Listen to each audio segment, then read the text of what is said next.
To my new video. तो आज मैंने ड्राइंग बनाई है, आपको बताता हूँ। ये मैंने मोबाइल में से देख के बनाई है। आपको अच्छी लगी तो लाइक और सब्सक्राइब करके जाना, और जो लाल कलर का बटन है उसको क्लिक करके जाना मत। तो आज का ब्लॉग है, मैंने क्रेयॉन का यूज किया, मैंने पेंसिल का यूज करा। मैंने भी मोबाइल में जो क्योंकि मैं छोटा बच्चा जाऊँ, ये देखो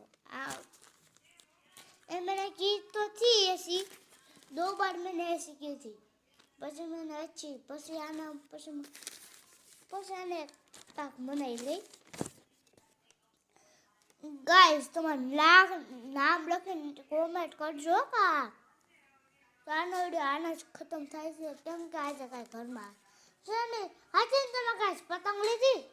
ઉત્તરાયણ આવે છે તો અમારા ઘરની ટીવી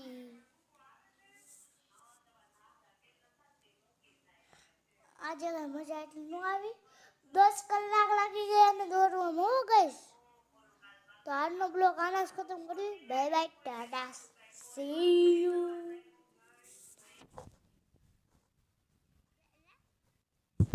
1